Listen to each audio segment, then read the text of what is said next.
आज हम समझेंगे भाज्य, भाजक, भागफल और शेषफल में संबंध। भाज्य को इंग्लिश में डिविडेंड कहते हैं, भाजक को डिवाइजर, भागफल को कोशेंट और रिमाइंडर शेषफल को कहते हैं। इसको इंग्लिश में भी जानना जरूरी होता है। और इसको हम कैसे निरूपित करते हैं भाग के रूप में, तो उसको बताते हैं आपको। ये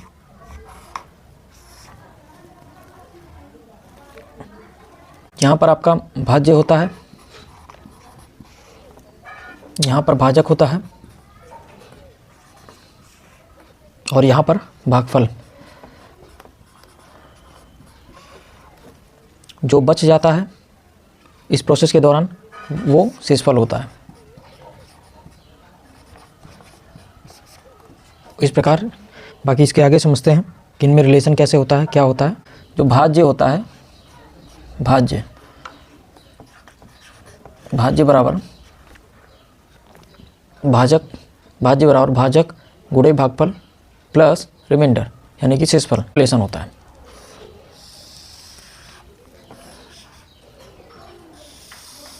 जब हम 6 से 8 में पढ़ाई करते हैं जहाँ पर, या 1 से 5 में भी, तो वहाँ पे ये रिलेशन हमें पता होना चाहिए।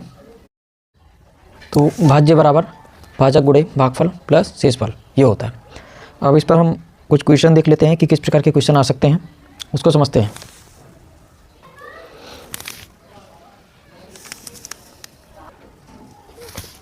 यहाँ पे हमारे सामने क्वेश्चन है, यदि भाजक 483 हो, भागफल 403 हो और शेषफल 50 हो तो हमें क्या निकालना है? भाज्य। तो भाज्य निकालना है तो हम मानेंगे कि भाज्य जो है, भाज्य का यहाँ फार्मूला दिया हुआ है, ठीक है। भाज्य बराबर भाजक गुणे भागफल प्लस शेषफल। तो हम इसको निकालते हैं, तो लिखेंगे भाज्य, भाजक कितना लिखा हुआ है? 483। यहाँ पर देख सकते हैं भागफल 403 कितना है? 403। शेषफल कितना है?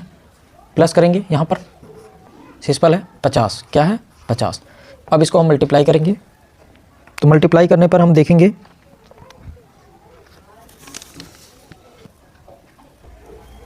तो हम इसको थोड़ा सा सरल कर लेंगे। जब भी ऐसा कुछ आ जाए तो उसको सरल करके ही करना चाहिए, ना कि डायरेक्ट करना चाहिए। अभी आपके सामने करके दिखाते हैं। जैसे 483 है, ठीक है, इंटू में है।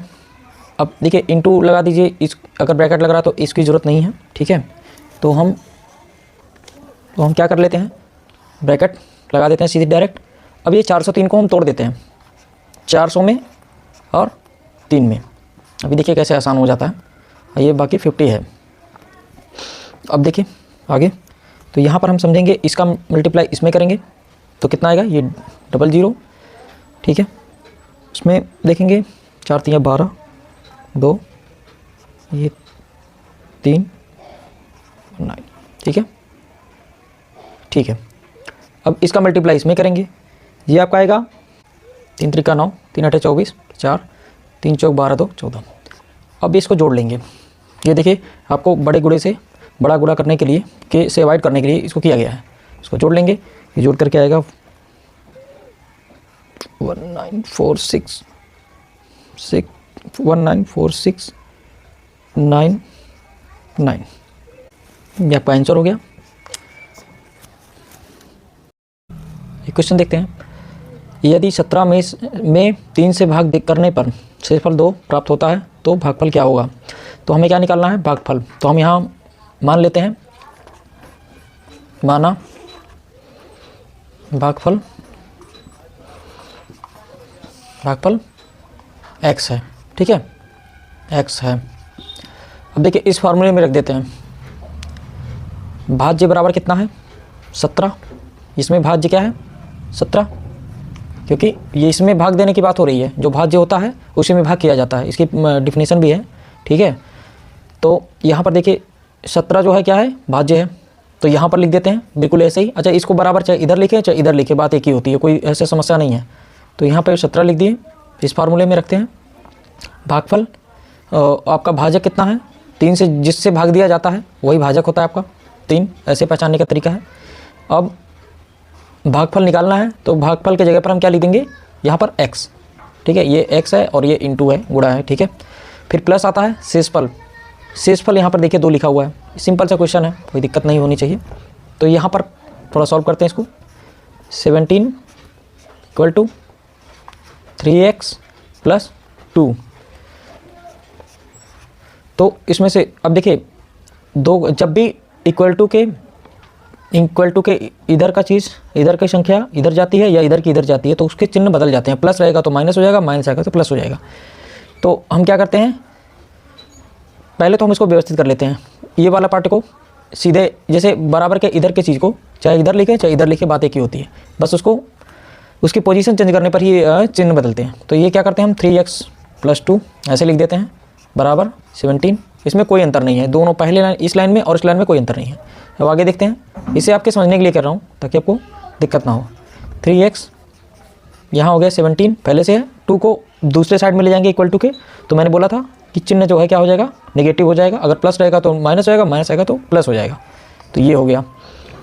फिर इसको और सॉल्व करते हैं, तो ये हो गया 17 में से 2 गया तो 15 बचा।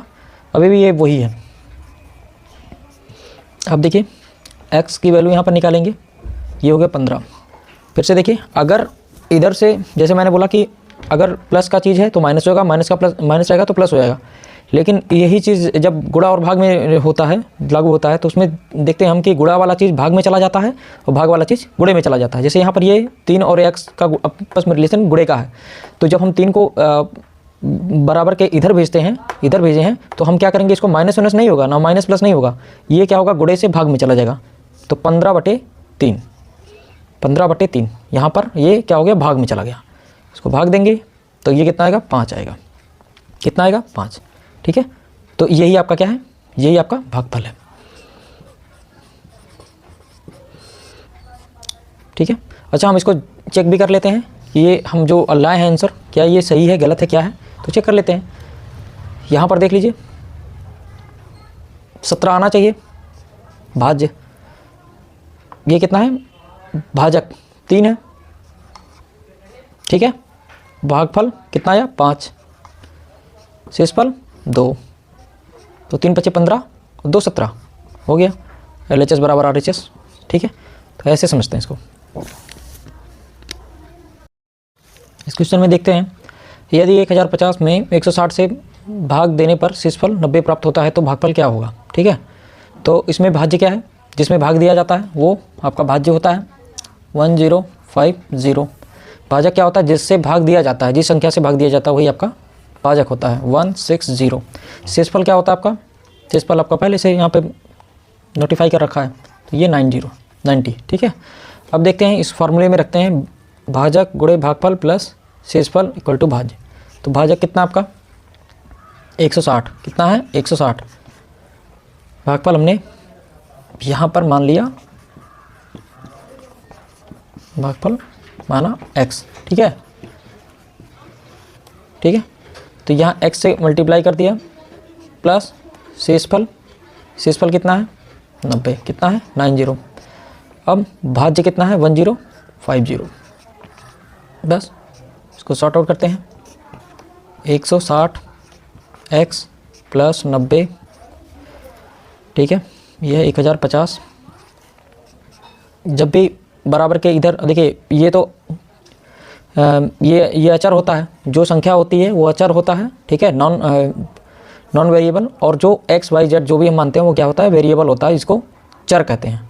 तो चर वाले को ही रहने देते हैं 160x, और इसको इधर ले आएंगे, इसके स्थान को चेंज करेंगे, तो यहाँ प्लस की जगह पर क्या हो जाएगा, माइनस हो जाएगा। लेकिन उसके क्योंकि ये बड़ा है तो इसको 90 को इधर लिखेंगे, तो 1050 माइनस 90, यहाँ चिन्ह क्या हो गया, चेंज हो गया। इसको सॉल्व करेंगे तो यहाँ पर, ठीक है,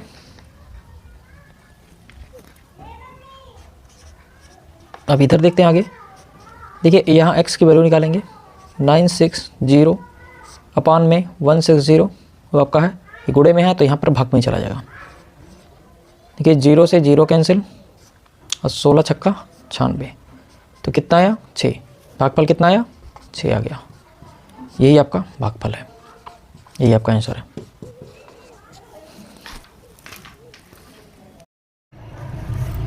हमारा टॉपिक है भिन्न फ्रैक्शन। इसमें जानेंगे, इसकी डेफिनेशन है, किन्हीं दो राशियों का अनुपात भिन्न कहलाता है। जैसे कि दो राशि ले लेते हैं P, ये पूर्णांक ही है P/Q, ठीक है, और इसको मान लीजिए दो संख्या ले लेते हैं 2:3। इसी को अनुपात के रूप में ऐसे प्रदर्शित करते हैं, और जब इसको भिन्न के रूप में दिखाना हो, जैसे कि मान लीजिए बटे के रूप में, तो यहाँ पर लिख देंगे P/Q बराबर 2/3 ऐसे। अब आगे देखते हैं भिन्न के प्रकार। तो भिन्न के 3 प्रकार होते हैं, ठीक है, उचित भिन्न, अनुचित भिन्न और मिश्रित भिन्न। इसको समझते हैं। तो हम पहले देखेंगे, पहला है उचित भिन्न। इसका डेफिनेशन है, जिस भिन्न का अंश उसके हर से कम होता है उचित भिन्न कहलाता है। जिस भिन्न का अंश उसके हर से कम होता है उचित भिन्न कहलाता है, ठीक है। हाँ, तो इसको समझेंगे। जिस भिन्न का अंश उसके हर से कम होता है उचित भिन्न कहलाता है। जैसे कि एक भिन्न लेते हैं उदाहरण के लिए, जैसे 1/5, ठीक है, 2/3। इसमें देखिए ये है अंश, ये है हर। इसको अंश बोला जाता है, इसको हर बोला जाता है। तो अंश में अंश की वैल्यू कितनी है 1 और हर की वैल्यू कितनी है 5। तो यहाँ पे अंश जो है हर से कम है, ठीक है, तो ये उचित भिन्न हुआ। यहाँ पे देखिए 2/3, तो ये भी उचित भिन्न ही हुआ, क्योंकि हर अंश की वैल्यू कम है, हर की वैल्यू ज़्यादा है। एक और देख लेते हैं, जैसे कि चाहे वो 11/19, ठीक है, ये भी क्या है उचित भिन्न है, क्योंकि 19 जो है वो बड़ा है, हर जो है बड़ा है, अंश छोटा है। यही इसका डेफिनेशन ही है। आगे देखते हैं। दूसरा है अनुचित भिन्न, इम्प्रॉपर फ्रैक्शन।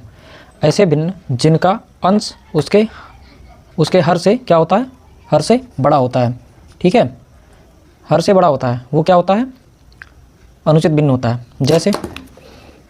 जैसे देख लेते हैं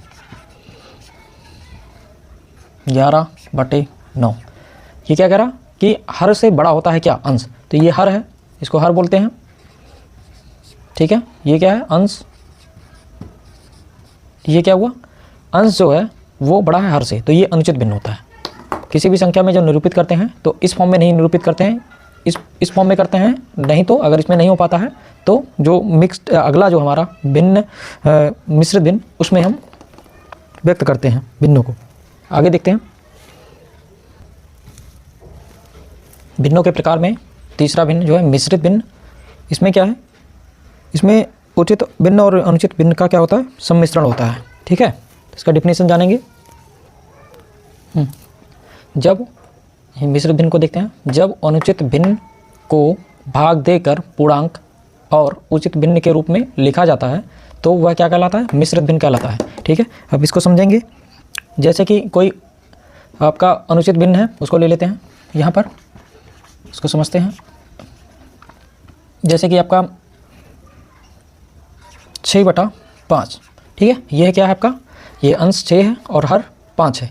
5 जो है वो छोटा है और 6 बड़ा है, यानी कि अंश बड़ा है, हर छोटा है। तो यहाँ पे क्या होगा कि ये अनुचित भिन्न हो गया। क्या है ये, अनुचित भिन्न है। अनुचित भिन्न को हम किस में बदलने की बात हो रही है यहाँ पे मिश्रित में, इसको हम पूर्णांक में और पूर्णांक में बदलेंगे और उचित भिन्न में बदलेंगे। तो इसको एक बार चेक कर लेते हैं। यहाँ पर देखिए, यहाँ पर इसको पहले भाग दे देते हैं, 6 में 5 से भाग देंगे तो ये एक बार जाएगा, ठीक है, 5 का 5, 1 बचा, ठीक है। तो इसको हम कैसे व्यक्त करेंगे मिश्रित को, इस तरीके से। इसको हम पढ़ते हैं, एक सही, यहाँ पर देखिए एक ये हो गया भागफल, एक सही, और एक जो शेषफल बचा है, शेषफल को ऊपर लिखेंगे, और ये जो आपका भाजक है, ठीक है, इसको नीचे लिख देंगे। इसको इस प्रकार से लिखेंगे। ये जो आपका निरूपित किया गया वैल्यू है, यही आपका मिश्रित भिन्न है, ठीक है। एक और देख लेते हैं एग्जाम्पल के तौर पे, जैसे 11/4, ये भी आपका अनुचित भिन्न है 11/4। तो इसको भाग देंगे, तो भाग देंगे यहाँ पर, तो इसको देखेंगे 4, ये 11 कितनी बार जाएगा, 2 बार जाएगा, 4 दूनी 8, 2 बार गया, 4 दूनी 8, 3 बचेगा, 3 ये छोड़ देंगे। अब लिखने का तरीका आपको पता ही होगा, जो पूरा जितनी बार भागफल जा चुका है, ठीक है, पहाड़े में जितनी बार यहाँ लिखा जा चुका है, ये 2 यहाँ लिख देंगे, इसको 2 बोलते हैं, 2 सही, ठीक है। और ये हो गया आपका शेषफल, इसको ऊपर लिखेंगे और जिससे भाग दिया गया उसको नीचे लिखेंगे। ये आपका प्रॉपर तरीका हुआ लिखने का, ठीक है। इसमें देखते हैं ये क्या होता है। ये है व्युत्क्रम भिन्न, रेसिप्रोकल फ्रैक्शन, ठीक है। इसकी डेफिनेशन है किसी भिन्न के अंश और हर को आपस में बदलने पर प्राप्त भिन्न व्युत्क्रम भिन्न कहलाता है, ठीक। किसी भिन्न के अंश और हर को आपस में बदलने पर प्राप्त भिन्न व्युत्क्रम भिन्न कहलाता है। जैसे 5/7 कोई भिन्न है, इसका व्युत्क्रम भिन्न निकालना है तो क्या होगा, व्युत्क्रम भिन्न निकालिए। भिन्न क्या होगा आपसे पूछा जा रहा है, तो आप बताएंगे। क्या करेंगे, अंश को हर में और हर को अंश में बदल देंगे। तो हर जो है 7 है उसको ऊपर कर देंगे और 5 को नीचे कर देंगे, ठीक है। और देखिए यहाँ पर देखेंगे आप 5/7 है, 5/7 को 7/5 बदलेंगे, लेकिन ये क्या हो गया, अनुचित भिन्न हो गया। तो इसको चेंज करेंगे तो क्या होगा, ये होगा, समझ रहे हो आप, ये हो गया। इस प्रकार ये व्युत्क्रम भिन्न हो गया।